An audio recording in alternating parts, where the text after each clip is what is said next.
Hello friends, welcome to Newton education. Friends, ఈరోజు 27th March first షిఫ్ట్లో అడిగిన question and answers చూద్దాం. మన ఫస్ట్ క్వశ్చన్ ఏమిటి అంటే the international day of women and girls in science, అంతర్జాతీయ విజ్ఞాన శాస్త్రంలో మహిళా మరియు బాలికల దినోత్సవాన్ని ఎప్పుడు జరుపుకుంటారు? ఆన్సర్ ఏమవుతుంది అంటే 11th ఫిబ్రవరి రోజున the international day of women and girls in science అనే రోజును జరుపుకుంటారు. దీని యొక్క రిజల్యూషన్ ఐక్యరాజ్య సమితిలో ఎప్పుడు పాస్ అయింది అంటే 2015లో పాస్ అయింది. అంటే 2016 నుండి దీనిని ప్రతి సంవత్సరం జరుపుకుంటున్నారు. అలాగే హేమావతి అనేది ఏ నది యొక్క ఉపనది? Hemavathi is a tributary river of. మనం చూసుకుంటే the important tributaries joining the Kaveri అంటే కావేరీ యొక్క ఉపనదులు ఏమిటి అంటే హారంగి, హేమావతి, కాబిని, సువర్ణవతి, భవాని, ఇవన్నీ కూడా కావేరీ నది యొక్క ప్రముఖమైన ఉపనదులు. అలాగే మనం చూసుకుంటే ఎల్ఈడి యొక్క పూర్తి పేరు ఏమిటి? What is the full form of LED? LED యొక్క పూర్తి పేరు ఏమిటి అంటే లైట్ ఎమిటింగ్ డయోడ్. అలాగే ఎల్సిడి యొక్క ఫుల్ ఫామ్ ఏమిటి అంటే లిక్విడ్ క్రిస్టల్ డిస్ప్లే. మొట్టమొదటి పంచవర్ష ప్రణాళిక కాలం అడిగాడు. First 5-year plan. మనం చూసుకుంటే ఫస్ట్ 5-year ప్లాన్ని ఏ సంవత్సరంలో ప్రారంభించారంటే 1951లో ప్రారంభించారు. దీని యొక్క కాలం 5 years అంటే 1956 వరకు అయిపోయింది. అలాగే మనం చూసుకుంటే దీనిని ఎవరు ప్రజెంట్ చేశారు అంటే జవహర్లాల్ నెహ్రూ. దీనిలో ప్రముఖంగా దీనిపై ఫోకస్ చేశారు అంటే ప్రైమరీ సెక్టార్ అంటే ప్రాథమిక రంగం, వ్యవసాయ రంగం మీద ఎక్కువగా ఫోకస్ చేశారు. అలాగే బాక్సైట్ అనేది దేని యొక్క ధాతువు? Bauxite is ore of. Bauxite అనేది ప్రముఖంగా రెండు మూలకాల యొక్క ధాతువులు అల్యూమినియం మరియు గాలియం. ఈ రెండు మూలకాల యొక్క ధాతువు ఏది అంటే బాక్సైట్. చాలామందికి బాక్సైట్ అనగానే అల్యూమినియమే గుర్తొస్తుంది, కానీ గాలియం యొక్క ధాతువు కూడా బాక్సైటే. అలాగే బాక్సైట్ను అత్యధికంగా ఉత్పత్తి చేస్తున్న రాష్ట్రం ఏది అంటే Odisha. A brief history of time అనే పుస్తకాన్ని రచించింది ఎవరు? A brief history of time book written by. ఎవరు రచించారంటే Stephen Hawking a brief history of time అనే పుస్తకాన్ని రచించాడు. అలాగే స్టీఫెన్ హ్యాకింగ్ యొక్క ప్రముఖమైన పుస్తకాలు చూస్తే a brief answers to the big questions, my brief history, the grand design, అలాగే black holes and baby universe and other essays, ఇవన్నీ పుస్తకాలు కూడా స్టీఫెన్ హ్యాకింగ్ యొక్క ప్రముఖమైన పుస్తకాలు. అలాగే గ్లోబల్ ఇన్నోవేషన్ ఇండెక్స్లో భారతదేశం యొక్క ర్యాంక్ ఎంత? What is the rank of India in global innovation index in 2020? మనం చూసుకుంటే గ్లోబల్ ఇన్నోవేషన్ ఇండెక్స్ 2020ని ఏ సంస్థ రిలీజ్ చేసింది అంటే వరల్డ్ ఇంటెలెక్చువల్ ప్రాపర్టీ ఆర్గనైజేషన్. ఈ సంస్థ ప్రతి సంవత్సరం గ్లోబల్ ఇన్నోవేషన్ ఇండెక్స్ను రిలీజ్ చేస్తుంది. అలాగే మనం చూసుకుంటే 2020లో ఇండియా యొక్క పొజిషన్ ఎంత అంటే 48వ స్థానం, 48వ ర్యాంకు. అలాగే 2019లో ఇండియా యొక్క స్థానం ఎంత అంటే 52nd, 52. అలాగే టాప్ 5 కంట్రీస్ ఏమిటి అంటే Switzerland, Sweden, USA, UK, Netherlands. Next question ఏమిటి అంటే రెండవ వ్యక్తిగత సత్యాగ్రహాన్ని ఎవరు ప్రారంభించారు? Second individual Satyagraha started by. మనం చూసుకుంటే ఇది దీని యొక్క మొదటి ఇండివిడ్యువల్ సత్యాగ్రహ అంటే మొట్టమొదటి వ్యక్తిగత సత్యాగ్రహాన్ని ఎవరు స్టార్ట్ చేశారు అంటే ఆచార్య వినోబా భావే. అలాగే రెండవ వ్యక్తిగత సత్యాగ్రహాన్ని ఎవరు స్టార్ట్ చేశారు అంటే జవహర్లాల్ నెహ్రూ. మూడవ వ్యక్తిగత సత్యాగ్రహాన్ని ఎవరు స్టార్ట్ చేశారంటే బ్రహ్మదత్తు, ఇతను గాంధీజీకి అనుచరుడు. ఇవన్నీ కూడా ఇండివిడ్యువల్ సత్యాగ్రహాలు. అలాగే నెక్స్ట్ క్వశ్చన్ ఏమిటి అంటే సిట్రస్ కంకర్ అనేది దేని వలన వస్తుంది? Citrus canker disease by.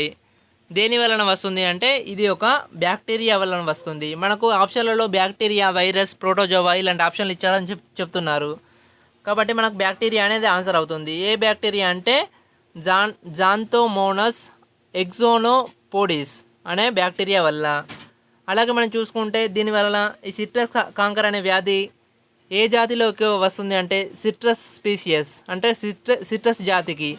మనం చూస్తే సిట్రస్కు సంబంధించిన ప్రముఖమైన చూస్తే లైమ్, ఆరెంజ్, గ్రేప్ ఫ్రూట్, వీటికి ఈ వ్యాధి వస్తుంది.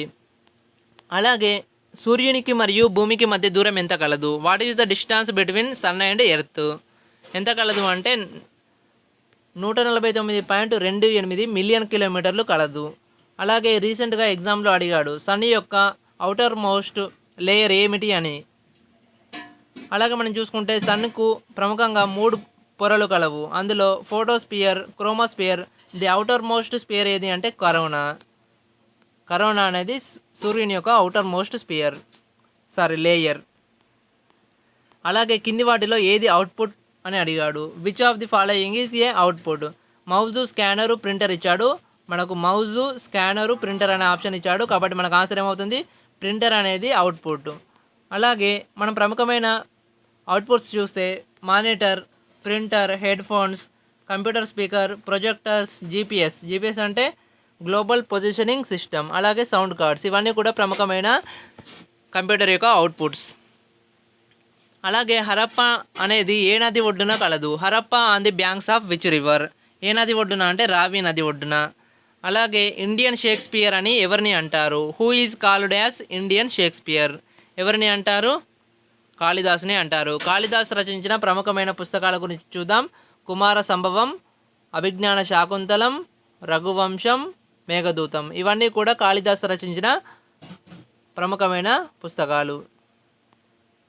అలాగే 91వ ఆస్కార్ అవార్డు ఉత్తమ మూవీ ఏది అని అడిగాడు. 91st Oscar award best movie.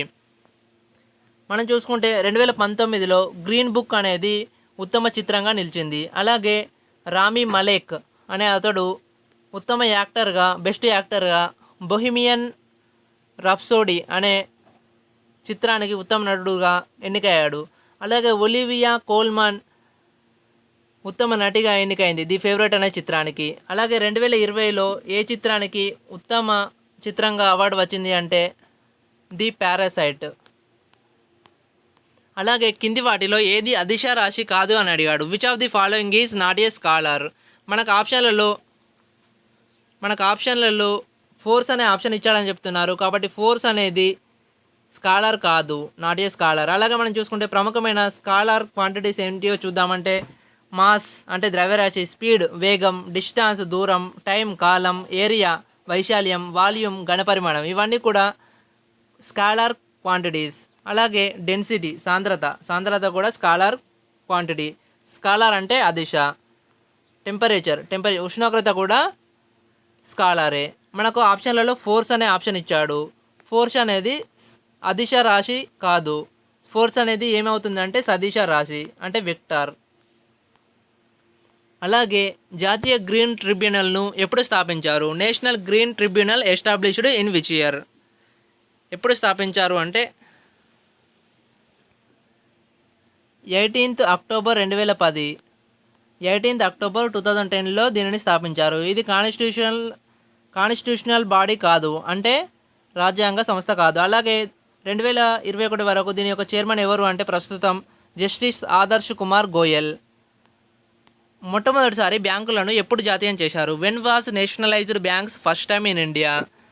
మనం చూసుకుంటే మనకు ఆప్షన్లలో 1949 అనే ఆప్షన్ ఇచ్చాడని చెప్తున్నారు. మళ్ళీ RBI reserve bank of India అనే ఆప్షన్ ఇవ్వలేదు అని చెప్తున్నారు.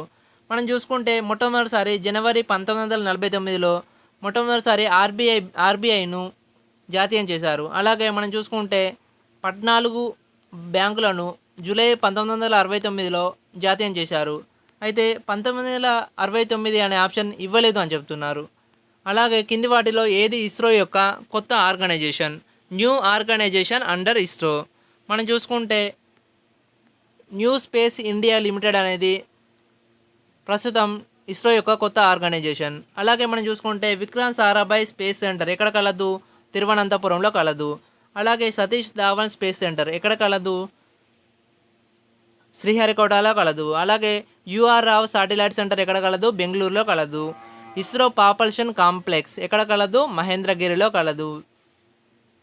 లిక్విడ్ ప్రాపల్షన్ సిస్టమ్ సెంటర్ ఎక్కడ కలదు? తిరువనంతపురంలో కలదు. అలాగే స్పేస్ అప్లికేషన్ సెంటర్ ఎక్కడ కలదు? అహ్మదాబాద్లో కలదు. రీసెంట్గా ఎగ్జామ్లో అడిగాడు నేషనల్ రిమోట్ సెన్సింగ్ సెంటర్ ఎక్కడ కలదు అని, హైదరాబాద్లో కలదు. ఏ సంవత్సరంలో ఆస్తి హక్కు ప్రాథమిక హక్కుల జాబితా నుండి తొలగించారు?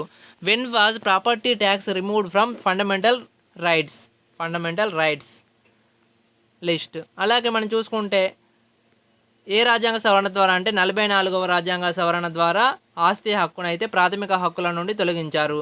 అలాగే అంతకుముందు మనకు ఆస్తి హక్కు పార్ట్ 3 3వ భాగంలో, అలాగే 19 క్లాస్ 1 క్లాస్ ఎఫ్ మరియు 31 ఈ ఆర్టికల్కు సంబంధించిన ఆస్తి హక్కును తీసేశారు.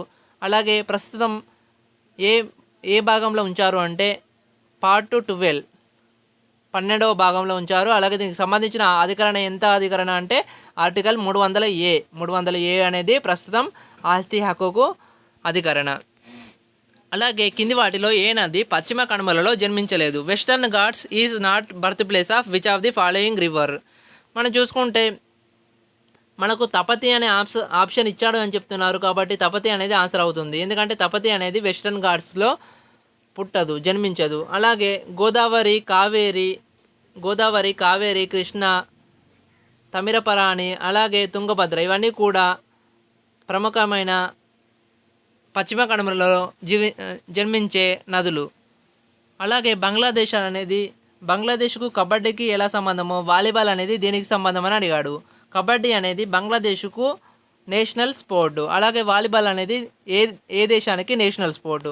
మనం చూసుకుంటే శ్రీలంకకు వాలీబాల్ అనేది నేషనల్ స్పోర్టు, అలాగే నేపాల్కు కూడా వాలీబాల్ అనేది నేషనల్ స్పోర్టు. అలాగే విజయనగర సామ్రాజ్యాన్ని ఏ శతాబ్దంలో స్థాపించారు? In which century Vijayanagara empire established? ఏ శతాబ్దంలో అంటే 14వ శతాబ్దంలో, 14th సెంచరీ 14వ శతాబ్దంలో విజయనగర ఎంపైర్ని స్థాపించారు. అలాగే ఎవరు స్థాపించారు అంటే సంగమ వంశానికి చెందిన వాళ్ళు 1336 1336లో స్థాపించారు. ఎవరు అంటే హరిహర మరియు బుక్కరాయలు. అలాగే దింపు, అగర్తల, కోహిమా, ఐజ్వాల్ అడిగాడు. ఆడ్ 1 అవుట్ అని అడిగాడు. మనం చూసుకుంటే అగర్తల, కోహిమా, ఐజ్వాల్ ఈ మూడు కూడా భారతదేశ రాష్ట్రాల యొక్క రాజధానులు అంటే క్యాపిటల్స్. థింపు అనేది మాత్రం భూటాన్ దేశం యొక్క క్యాపిటల్ కాబట్టి ఇదే ఆన్సర్ అవుతుంది. అలాగే పురాతన అల్యూవియల్ మృత్తికను ఏమంటారు? అల్యూవియల్ అంటే ఒండ్రు నేలలను ఏమంటారు అని అడిగాడు. పురాతన ఒండ్రు నేలలను ఏమంటారు? Old alluvial soil is called as. మనం చూసుకుంటే బంగర్ని ఓల్డ్ అల్యూవియం అంటే పురాతన ఒండ్రు మట్టిని బంగర్ అంటారు. అలాగే కాదర్ అంటే న్యూ అల్యూవియం అంటే కొత్త. అలాగే బయోడైవర్సిటీ యాక్షన్ ప్లాన్ను ఏ సంవత్సరంలో ప్రారంభించారు? In which year biodiversity action plan started? ఏ సంవత్సరంలో అంటే 2008వ సంవత్సరంలో నేషనల్ బయోడైవర్సిటీ యాక్షన్ ప్లాన్ను ప్రిపేర్ చేశారు. అలాగే మనం చూసుకుంటే నేషనల్ బయోడైవర్సిటీ యాక్ట్ ఏ సంవత్సరంలో వచ్చింది అంటే 2002వ సంవత్సరంలో వచ్చింది. అలాగే నేషనల్ బయోడైవర్సిటీ అథారిటీని ఏ సంవత్సరంలో ఏర్పాటు చేశారు అంటే 2003వ సంవత్సరంలో ఏర్పాటు చేశారు. అన్ని రౌండ్ టేబుల్ సమావేశాలలో పాల్గొన్న కింది వారిలో నాయకుడు ఎవరు? Which of the following leader was participated in all round table conferences? మనకు ఆప్షన్లలో బిఆర్ అంబేద్కర్ అనే ఆప్షన్ ఇచ్చాడని చెప్తున్నారు కాబట్టి ఆన్సర్ బిఆర్ అంబేద్కర్ అవుతుంది. అలాగే తేజ్ బహదూర్ సప్రో కూడా అన్ని రౌండ్ టేబుల్ సమావేశాలలో పాల్గొన్నాడు. అలాగే భారతదేశంలో మొట్టమొదటి బ్రీడర్ రియాక్టర్ అని అడిగాడు. ఇండియాస్ ఫస్ట్ బ్రీడర్ రియాక్టర్ ఇది ఎక్కడ కలదు అంటే మద్రాస్ అటమిక్ పవర్ స్టేషన్లో కలదు. ఇది ఎక్కడ కలదు అంటే కల్పక్కం తమిళనాడులో కలదు. ఫ్రెండ్స్ ఇవి ఈరోజు 27th మార్చ్ ఫస్ట్ షిఫ్ట్లో ఆడిన క్వశ్చన్ అండ్ ఆన్సర్స్. ఫ్రెండ్స్ దయచేసి నా వీడియో నచ్చితే లైక్ చేయండి. అలాగే నా ఛానల్ నచ్చితే సబ్స్క్రైబ్ చేయండి. Thank you very much.